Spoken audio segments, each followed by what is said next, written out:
tous, on se retrouve pour le pronostic du quintet de ce mardi. Nous serons le 1er mars et on prendra la direction de Chantilly pour un quintet en Réunion 1.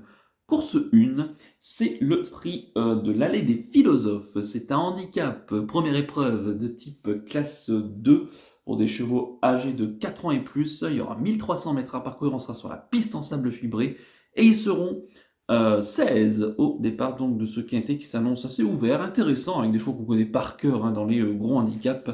Ici, je vais tout de suite et rapidement vous donner mes 8 préférés. J'ai pris un risque, je pense. J'ai mis en tête le 11, Buckle Coffee, le pensionnaire de Mauricio Delcher Sanchez, la monte d'Eddie Ardouin. Il a tiré le 5 derrière les stables de départ. C'est un cheval qui est tout simplement le tenant du titre. Il avait gagné cette course l'année dernière, accrochez-vous bien, en 42 et demi de valeur. Cette année, il faut savoir qu'il est en 34 et demi de valeur, donc c'est-à-dire qu'il a 8 kg de moins par rapport à l'an dernier. Alors c'est vrai que depuis sa victoire dans ce fameux quintet, de l'eau a coulé sous les ponts, il est passé même à un niveau réclamé, sans trop de réussite, mais bon, hormis sa dernière sortie, ses 2 sorties d'auparavant n'étaient pas si mauvaises dans des quintets. Il a encore perdu 1,5 kg sur l'échelle des valeurs, il ne cesse de dégringoler. C'était déjà Eddie Ardouin qui l'avait amené à la victoire l'année dernière avec le 16 derrière les stalles. Là, il est bien placé. C'est un chat qui peut vite être aux avant-postes et le faire, même à l'âge de 8 ans. Je pense qu'il a encore de beaux restes et il peut, je pense, surprendre. En mon sens, c'est tout ou rien. En deuxième position, j'ai mis le 2. Il s'agit de True Romance, le pensionnaire de Francis-Henri Graffard. C'est Hugo Journiac qui va le monter. Il a tiré le 6 derrière les stalles de départ. True Romance, c'est un chat qui a très peu couru dans sa carrière. Il est âgé de 7 ans. En 2020, on l'a vu que 4 fois seulement. Mais une victoire, c'était dans une petite course à condition du côté de Cholet. Il vient de faire sa rentrée du côté donc de Chantilly sur ce tracé-là, s'il classé en 4e dans une bonne course à condition, où il finissait plutôt bien ce jour-là. Alors il y aura peut-être besoin de compétition, mais au vu quand même, comme il n'a pas beaucoup couru dans sa carrière, je pense que c'est un chat qui est vite prêt. Et je crains pas forcément cette fameuse deuxième course après une rentrée. Il est pris en 42 de valeur, ce qui est plutôt honnête pour ce cheval qui est quand même assez bon. Donc attention à un True Romance. Ici, je pense qu'il a les moyens de figurer. En troisième position, j'ai mis le 6, Maris Picnic, pensionnaire de Mario Baratti, la monte de Yoritz Menzabal. Elle a tiré le 9 derrière les stades de départ. C'est une sympathique jument, Maris Picnic. Avec elle, il faut subir durant le parcours, la faire finir. Elle reste sur d'excellentes tentatives dans les handicaps. Je pense qu'en 36 et demi de valeur, elle est proche d'une victoire à ce niveau-là. Il faut qu'elle ait des bonnes conditions de course, mais si ça se passe bien, évidemment qu'elle va encore être dans le coup. En quatrième position, j'ai mis le 5, Madouce, pensionnaire de la famille Lerner, Carlos et Yann Lerner. C'est Frida Valescar qui va la monter. Elle a tiré le 13 derrière les stades de départ. C'est une 4 ans donc qui va tenter ici l'aventure face à ses aînés, mais c'est pas dérangeant, on la connaît par cœur, Madouce, maintenant dans les gros handicaps. Elle reste sur d'ailleurs une bonne 3e place dans un quintet. Donc c'était sur la PSF de Chantilly, dans la course référence, mais c'était pas à Chantilly, pardon, c'était à Deauville la dernière fois, mais voilà, c'était à Deauville. Cette fois-ci on est à Chantilly, mais je pense que le changement d'hippodrome ne devrait pas trop la perturber. Elle y a déjà bien fait à Chantilly. Voilà, ici elle devrait encore une nouvelle fois être dans le coup. En 5e position, j'ai mis le 9. Il s'agit de Snowball Jackson, le pensionnaire d'Anne-Sophie Combré. Et c'est Grégory Benoît qui va le monter. Il a tiré le 8 derrière les stades de départ. C'est un 5 ans qui a couru une fois cette année. C'était donc dans la fameuse course référence du 5 février où il n'a pu se mettre en évidence. Le handicapeur qui a fait... qui n'a pas fait de geste suite à son récent échec. Attention, c'est un chat qui retrouve Chantilly, et d'ailleurs, il me semble qu'il y est invaincu sur cette PSF de Chantilly, où il a gagné 3 courses à Chantilly. Donc attention, c'est un chat qui adore cette piste.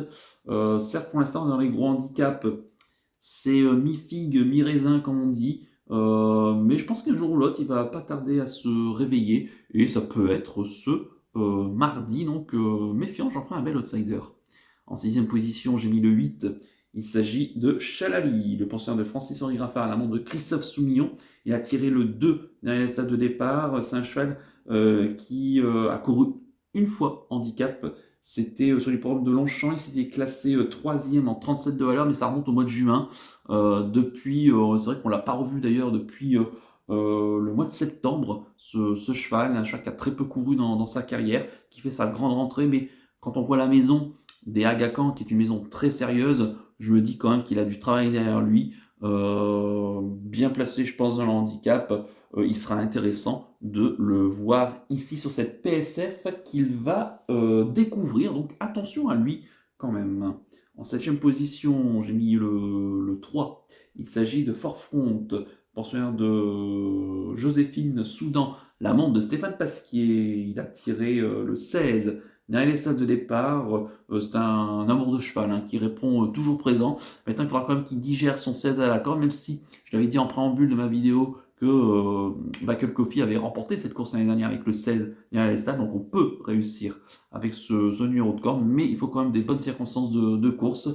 Forefront qui va encore une nouvelle fois, hein, je pense, s'illustrer. Il est pris en 42 valeurs et il a montré la dernière fois dans la course référence qu'il était compétitif pour une place. Et puis enfin en 8e position, j'ai mis l'As Fayatan, le pensionnaire de Gianluca Bietolini, la monte de Christian Demuro. Il a tiré le 4 derrière les stables de départ. C'est un cheval qui nous vient d'Angleterre, et puis ensuite on l'a vu un petit peu en Italie, où ça s'est plutôt bien passé d'ailleurs, hein, puisqu'il avait remporté son groupe là-bas. Ses sorties dans les handicaps en France se sont très bien comportées. Jusque-là, il n'y a pas grand-chose à lui reprocher. La dernière fois, il est 7e de la course référence, donc du 5 février sur la PSF de Deauville, mais il courait très bien, il finissait bien en pleine piste, un peu tard, mais bien. Bon, il doit subir quand même dans un parcours, faire finir, et je pense qu'il a les moyens de garder un bon chèque ici. Attention donc à lui, même si c'est le top weight, je pense qu'il a un petit peu de qualité. Quant à mon regret, ça sera le 12 Passalito, le pensionnaire d'Henri-Alex Portal, la montre de Maxime Guillon. Il a tiré le 10 derrière le stade de départ. Passalito qui a peut-être pas trop de marge en 34,5 de valeur. Maintenant, c'est un chat qui est assez, voilà, qui répond toujours présent. Il s'est toujours bien comporté sur cette PSF de Chantilly.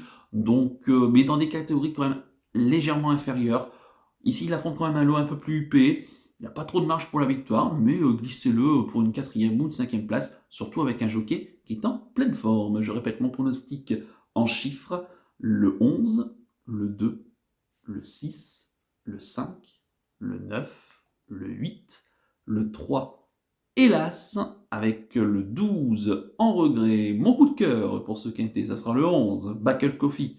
Je tente, voilà, un cheval qui, en 34,5 de valeur, quand on connaît Buckle Coffee, je pense que ça vaut largement le coup de le tenter ici en coup de cœur. Il peut largement s'imposer. Hein.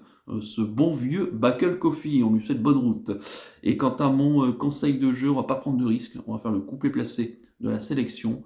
En espérant évidemment que ça se passe bien et j'y compte, j'espère au moins.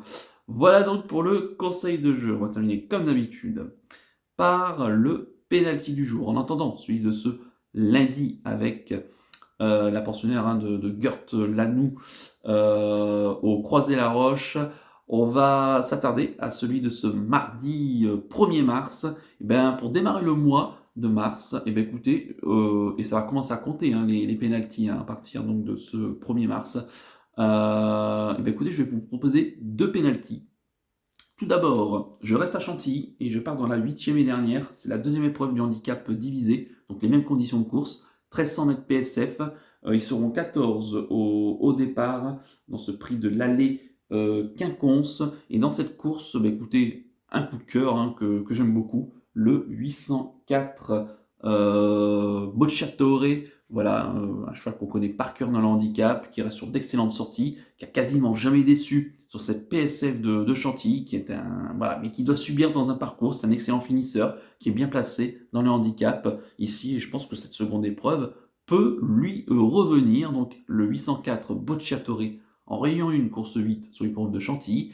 Et mon deuxième penalty, ça sera du côté de Pontchâteau, en Réunion 3, dans la 8e également, la dernière course, le prix des Sables d'Olonne, c'est la course principale de ce mardi sur l'hippodrome de Pontchâteau. Et dans cette course, j'aime beaucoup le 812, Figov de la Clou, le pensionnaire d'Arnaud Desnottes, qui en est son entraîneur driver. Il sera déféré des 4 pieds. Il est idéalement engagé au premier poteau. C'est un chat qui doit aller rapidement aux avant-postes, qui est capable de faire du train et qui est capable ici d'aller très très loin. C'est pas évident de rendre 25 mètres à Pontchâteau. Je pense que ça va être un gros avantage de partir devant avec lui. Donc je vous rappelle, il est vraiment le mieux engagé devant. Je pense que c'est la course visée. Je serais déçu de ne pas le voir lutter pour la victoire. Et en plus, la courte ligne droite de Pontchâteau va vraiment être un avantage pour lui. Et ce profil est vraiment fait pour lui. Donc le 812 Figov de la Clou en Réunion 3, course 8 sur l'hippodrome de Pontchâteau. Voilà donc pour les 2 pénaltys du jour, 2 pour le prix d'un. J'espère bien démarrer ce mois de mars. Écoutez, il ne me reste plus qu'à vous remercier, qu'à vous souhaiter évidemment bonne chance pour les paris. Merci à tous pour votre fidélité. N'oubliez pas de liker et de vous abonner à la chaîne si ce n'est pas déjà fait par avance et je vous en remercie et je vous donne rendez-vous très vite pour une prochaine vidéo pronostic, notamment le quintet de mercredi. Je vous souhaite une excellente semaine et surtout, prenez bien soin de vous. Ciao à tous.